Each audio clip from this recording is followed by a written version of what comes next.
Everyone knows what a classic American diner looks like, which is so recognizable that it's been exported around the world as a symbol of American culture. But why do they look that way? Hi, I'm Michael Wyetzner, and I've been an architect for over 35 years. Today we're breaking down how architecture and design elements from 3 different eras of US history work together to give the classic American diner that nostalgic glow.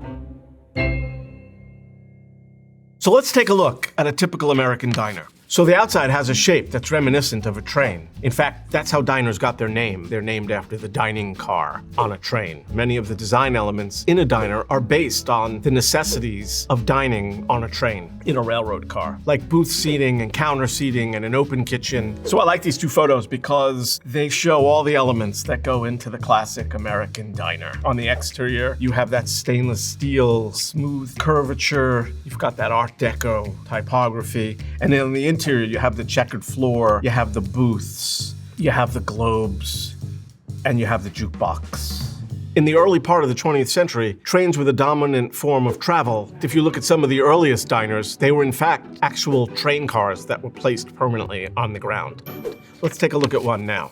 I love this photo. This is a classic American diner that takes place in an actual dining car that was just taken off the tracks and put on the ground and made into a building. You could see that it's actually a train car with the upper windows there for ventilation and the main windows here for viewing. And you could see how narrow it is, which necessitated a certain kind of design. There's a counter, 1 row of booths, and an open kitchen. And that became some of the classic identifiable features of the American diner. So train travel peaked in the 1920s. Fewer than 10% of Americans drove a car. But by 1950, that had tripled. And unlike with trains, people in cars could stop anytime they wanted. So diners, cafes, motels, and other types of buildings that relied on people coming through their doors started to adapt their designs to people driving in cars going 40 miles an hour. They wanted to be eye-catching. And one of the most important examples of this is GOOGIE's in Los Angeles. So here's a picture of GOOGIE's, which is actually designed by John Lautner, who was somewhat of a famous American modernist architect who did the famous Chemosphere house, which looks like a flying saucer that landed in the Hollywood Hills. But the thing I love about this photo in particular is there's a whole style of architecture which is named after this diner called GOOGIE's. GOOGIE architecture was very optimistic, very exuberant. It was about abstraction and signage and brightness. What I really like about this diner is it looks like it could have been designed in the late 1980s as a deconstructivist piece of architecture with these planes that are connected by glass that almost look like they're falling down. So GOOGIE architecture was coined by the critic Douglas Haskell, who was referring to this diner. It's about loud signs and attention-getting buildings, new sorts of forms. It takes sort of mid-century modern architecture and takes it to a different, less serious place. And it's about a sort of optimism towards the future. It started in the 1950s that was very influenced by space age sort of technology. Even though it takes its name from this building, this is actually not a prime example of it.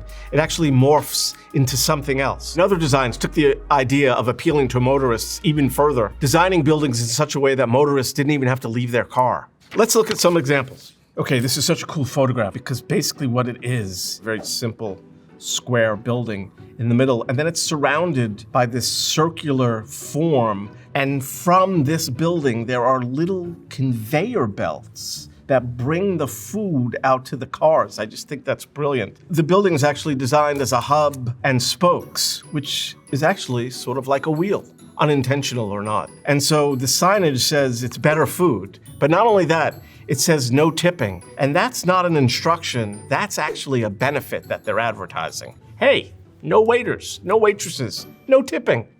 Let's take a look at another example. So working on that hub and spoke idea is this sort of circular building, which is very GOOGIE in that it's starting to look a little like a flying saucer or something a little space age. And what's great about this one is the cars pull right up, but they actually get served by actual people in this one. But it's still a circular building, which is sort of the most efficient way to maximize the amount of cars that can pull up to the front of your building.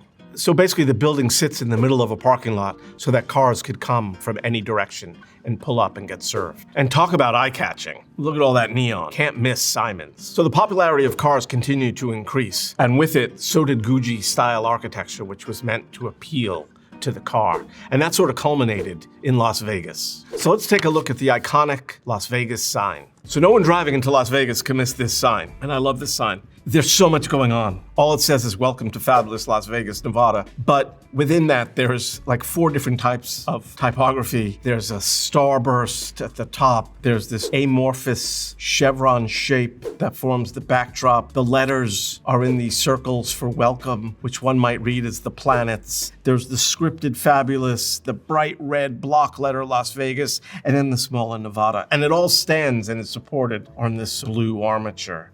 Nothing says GOOGIE to me like this sign. So a lot of these flourishes in GOOGIE architecture are really very cartoony, and it almost goes hand in hand with the rise of television at the same time as the rise of the automobile. And these sort of very simple shapes and these very two-dimensional cartoony ideas are part of that. So this is probably the most iconic of those sorts of signs that are representative of GOOGIE. But if you drive anywhere in America, especially in the 50s and 60s, there were tons of other signs for bowling alleys and motels and diners and cafes, and they're ubiquitous throughout the country, especially along the highways. As the excitement of car travel reached its zenith, people were already imagining what would come next. In 1955, for the first time, more people traveled by airplane than they did by train. That same year in 1955, the space race officially kicked off. So when Russia launched the Sputnik satellite in 1957, the space race kicked into high gear, culminating with the US landing a man on the moon in 1969. So we went from eating in a train to eating in a car, and now let's start eating in a spaceship. The theme building at LAX. This is such a cool building. Essentially, it's a flying saucer hovering in the air where you can eat. And it's supported by these 2 main arches, which are actually steel covered in stucco, although they appear to be concrete. And there's a central tower that brings you up into this sort of disc. And within that disc is the restaurant. And what's so cool about this restaurant is it gives you views in every direction. So this building also represents the evolution of sort of GOOGIE architecture. So it takes eye-catching to a whole other level. So where the round form before was based on maximizing the amount of cars you could bring around a building, here they're staying with that round form, but they're lifting it up in the air to make it reminiscent of this sort of flying saucer, which is very much in keeping with GOOGIE style architecture. So if this building was sort of hovering, the next building we're going to look at really takes off. And that's the Space Needle in Seattle. So this is sort of the tallest example that there is of GOOGIE architecture. It continues with that sort of cartoon theme of this flying saucer sort of taking off, and it's very reminiscent of the Jetsons and what they would do in that famous cartoon. But I like that it's got this huge armature with these sort of curvilinear shapes, and it's got one disc sort of low to the ground, and this other set of discs really high where people eat and get a whole view of the city. And it sort of represents springing into the air this whole idea of space travel, where the impossible becomes possible. This is what the future could be. Let's build it now. So although it appears to be very optimistic and very forward-thinking, for me there was always sort of a level of dystopia involved in these buildings hovering so high, as if the Earth had been destroyed and the only place to go was up. In 1964, the world came to Flushing Meadow in Queens, in New York City. And I think it was the highest point that this style of architecture would reach. And you can see, again, this sort of idea of the hovering spaceship, this mechanized architecture where it sort of plugs in, and you can see the towers that hover above, like we saw, that were just reminiscent of the Space Needle and the theme building. This was the last time this sort of architecture, which was so forward and so exuberant, it sort of ended here. So the 1964 World's Fair was all about technology and the optimism of the future and what could be. And then it all came crashing down. That sense of the optimism for the future and the patriotism ubiquitous in the space race came back to Earth with the rise of the Vietnam War and the fight for civil rights and the assassinations.